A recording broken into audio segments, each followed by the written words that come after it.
વાગ્યાના સમાચાર સાથે હું હિના બુલેટિનની શરૂઆત કરવી છે પેટા ચૂંટણીને લઈને મળેલા સૌથી મોટા સમાચારથી આપને વિગતો આપી દઈએ કે જ્યાં વિધાનસભા અને કડીની પેટા ચૂંટણી થવાની છે આપને જણાવી દઈએ વિસાવદર અને કડીની પેટા ચૂંટણીને લઈને મોટા સમાચાર અહીંયા સામે આવ્યા છે 19 જૂને યોજાશે વિસાવદર અને કડી બેઠકની પેટા ચૂંટણી 23 જૂને જાહેર થશે પેટા ચૂંટણીનું પરિણામ 26 મેથી ફોર્મ ભરવાનો પ્રારંભ થશે ભૂપત ભાયણીએ રાજીનામું આપ્યા બાદ વિસાવદર બેઠક ખાલી પડી હતી કરશન સોલંકીના નિધન બાદ આ બેઠક કડી બેઠક ખાલી પડી હતી વિસાવદર બેઠક પર આપે ગોપાલ ઇટાલિયાને ઉમેદવાર તરીકે પહેલા જ જાહેર કરી દીધા છે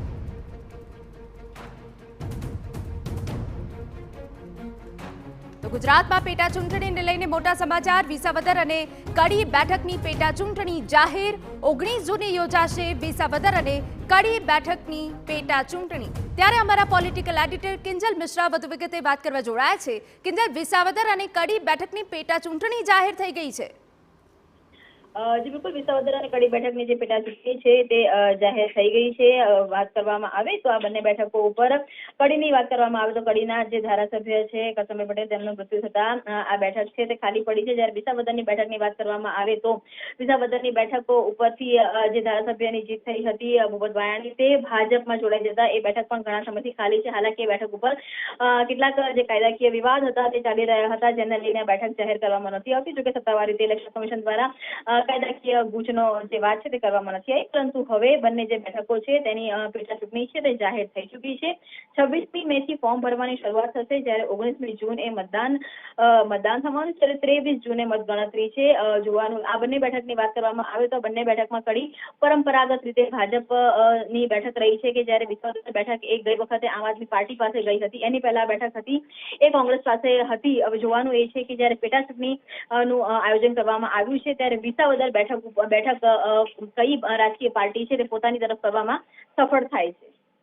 કેજલ વિસાવદર બેઠકની જ વાત કરવી છે કે જ્યાં ત્રિપાંખીયો જંગ નક્કી છે ભાજપ માટે આ બેઠક ક્યાંક ને ક્યાંક જીતવી મુશ્કેલ છે તો કેવા સમીકરણોના આધારે ઉમેદવારોને ઉભા રાખવામાં આવશે કિંજલ देखो विसावદર બેઠક તો ત્રિપાંખીયો જંગ તો છે પરંતુ વિસાવદર બેઠકમાં ભાજપ માટે પણ જે મજબૂત આંતરિક હરોળ છે તે ચાલી રહી છે જે હર્ષદ રીબડિયા કે જેમને કોંગ્રેસમાંથી ભાજપમાં લાવવામાં આવ્યા હતા બેઠક જીતવા માટે પરંતુ એ બેઠક જીતી શક્યા ન હતા એ ફરી એ વખત પરંપરાગત રીતે બેઠક હતી એ કોંગ્રેસ તરફ ગઈ હતી ત્યારબાદ જે ભૂપત ભાયાણી છે ભૂપત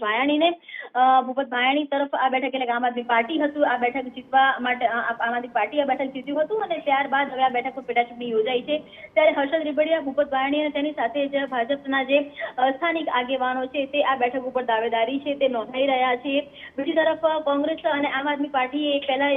નક્કી કર્યું હતું કે ગઠબંધનથી લડશે પરંતુ બંને પાર્ટીઓ દ્વારા સ્પષ્ટ કરી દેવામાં આવ્યું છે કે હજુ સુધી એ બેઠક ઉપર ગઠબંધન રહેશે કે નહીં તે નક્કી નથી એટલે સ્વાભાવિક છે કે આ બેઠક પર એક તરફ ત્રિપાંખીયો જંગ પણ બીજી તરફ ભાજપમાં પણ જે ઉમેદવારો છે તેમની પણ હરોળ લાગેલી છે તો તેવા સમયમાં અને વિસાવદર સૌરાષ્ટ્રની મહત્વની બેઠક માનવામાં આવે છે ભાજપ પાસે આ બેઠક ખૂબ જ ઓછો સમય ખૂબ જ ઓછી વખત રહી છે ત્યારે આ બેઠક પર ભાજપ જીતી શકશે કે કોંગ્રેસ તે પરંપરાગત બેઠક માનવામાં આવે છે કોંગ્રેસ જીતી શકશે કે આમ આદમી પાર્ટી જે ગઈ વખતે સેન્ડ કરવામાં સફળ થઈ હતી તેને સફળતા મળશે ત્રિપાંખીયો જંગ અને તેની સાથે જ ભાજપ અને કોંગ્રેસ બંને માટે પ્રતિષ્ઠાની બેઠક હોય તે વિસાવદર બેઠક ચોક્કસ કહી શકાય બિલકુલ આભાર કિંજલ તમામ વિગતો બદલ તો વિસાવદર અને કડી બેઠકની પેટા ચૂંટણી જાહેર થઈ ગઈ છે 19 જૂને યોજાશે વિસાવદર અને કડી બેઠકની પેટા ચૂંટણી 23 જૂને જાહેર થશે પેટા ચૂંટણીનું પરિણામ અને આ સાથે 26 મેથી ફોર્મ ભરવાનો પ્રારંભ થશે ભૂપત ભાયણીએ રાજીનામું આપ્યા બાદ વિસાવદર બેઠક ખાલી પડી હતી અને એ સિવાય કરશન સોલંકીના નિધન બાદ આ બેઠક ખાલી પડી હતી કડીની વિસાવદર બેઠક પર આપે ગોપાલ ઇટાલિયાને ઉમેદવાર જાહેર કર્યા છે નેતા ભાજપના યજ્ઞેશ દવે આપણી સાથે જોડાઈ ગયા છે યજ્ઞેશભાઈ વિસાવદર અને કડી બેઠકની પેટા ચૂંટણીની જાહેરાત થઈ ગઈ છે કેટલી તૈયારી ભારતીય જનતા પાર્ટી પણ એવો પક્ષ છે કે જે સતત ચૂંટણી માટે તૈયાર રહેતો પક્ષ એટલા માટે કહું છું કે ભારતીય જનતા પાર્ટીના કાર્યકર્તાઓ હોય કે ભારતીય જનતા પાર્ટીનું નેતૃત્વ હોય એ કોઈને ક્યારે ચૂંટણી આવે ત્યારે તૈયારી કરવી એવું નથી હોતું પરંતુ દેશની અંદર જ્યારે આદરણીય નરેન્દ્રભાઈની રાષ્ટ્રમાં સરકાર હોય, ગુજરાતની અંદર જ્યારે ભૂપેન્દ્રભાઈના નેતૃત્વમાં સરકાર ચાલતી હોય, ગુજરાતનું સંગઠન સી.આર. પાટીલ સાહેબના નેતૃત્વમાં ચાલતું હોય, ત્યારે ભારતીય જનતા પાર્ટીના કાર્યકર્તાઓ સતત પ્રજાની વચ્ચે રહેતા કાર્યકર્તાઓ છે અને પ્રજાની વચ્ચે રહી અને ભારતીય જનતા પાર્ટીની સરકાર દ્વારા જે લોકહિત અને પ્રજા કલ્યાણના જે કાર્યો કર્યા હોય એ સતત પ્રજાની વચ્ચે પહોંચાડતા હોય છે. એટલે એના કારણે ભારતીય જનતા પાર્ટીને કોઈ અલગથી ચૂંટણી માટે તૈયારી કરવાની કે એવો કોઈ પ્રશ્ન ઉપસ્થિત થતો નથી. ભારતીય જનતા પાર્ટીને ચૂંટણી માટે કોઈ ઉમેદવાર માટે પણ ભારતીય જનતા પાર્ટીનું વરિષ્ઠ નેતૃત્વ પ્રજાની વચ્ચે જે પ્રમાણે સેન્સ લઈ અને જે ઉમેદવાર નક્કી કરે એ ઉમેદવારને ભારતીય જનતા પાર્ટીના તમામ કાર્યકર્તાઓ એનો સ્વીકાર કરતા હોય છે અને એ જ પ્રમાણે ચૂંટણી લડતા હોય છે. અને એનું પરિણામ સ્વરૂપ આપ જોઈ શકો છો કે ભારતની અંદર પણ છેલ્લા 3 ટર્મથી અને ગુજરાતની અંદર પણ છેલ્લા 30 વર્ષથી ભારતીય જનતા પાર્ટીને ગુજરાતની જનતા સતત પસંદ કરતી આવી છે. બિલકુલ. યજ્ઞેશભાઈ, આપની પાર્ટીએ આ બેઠકને લઈને એડી ચોટીનું જોર પહેલેથી જ લગાવ્યું છે, તો આ વખતે કયા એવા મુદ્દાઓ હશે જે પ્રજા સમક્ષ લઈ જવામાં આવશે પેટા ચૂંટણી જીતવા માટે? આપની જ્યાં સુધી વાત કરો છો કે આમ આદમી પાર્ટીની વાત કરો છો, તો આમ આદમી પાર્ટી એ દિલ્હીની અંદર એનું શું પરિણામ આવ્યું એ આખી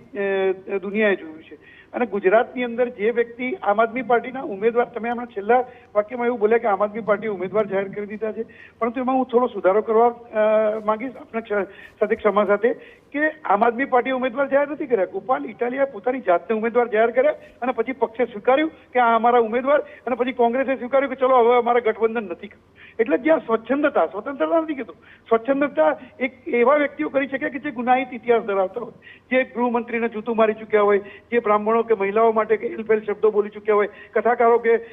પંડિતીઓ માટે એલફેલ શબ્દો બોલી ચૂક્યા હોય, આવા વ્યક્તિઓ, ગુનાહિત ઇતિહાસ ધરાવતા વ્યક્તિઓ પોતાની જાતે સ્વતંત્ર રીતે ઉમેદવાર જાહેર કરે, એ પ્રજા પણ એને પસંદ કરે. પ્રજા નથી કરતી, પરંતુ પ્રજાની વાત તો ઠીક છે, પરંતુ આ જ વ્યક્તિ છે કે જેને ચૂંટણી સમયે આમ આદમી પાર્ટી દ્વારા ધકેલી મૂકવામાં આવ્યા હતા અને બીજા વ્યક્તિને ગુજરાતના પ્રમુખ પણ બનાવવામાં આવ્યા હતા. એટલે આ વ્યક્તિ માટે જો જોવા જઈએ તો એ હજી પરિણામ જ બતાવશે કે આમ આદમી પાર્ટી ક્યાં છે. એક આખા દેશે બતાવ્યું છે અને ગુજરાતનું પણ બતાવશે. બિલકુલ, જોડાયેલા રહેજો. કોંગ્રેસ નેતા હેમાંગ રાવલ અમારી સાથે જોડાઈ ગયા છે. હેમાંગભાઈ, વિસાવદર કરી બેઠકની પેટા ચૂંટણી જાહેર થઈ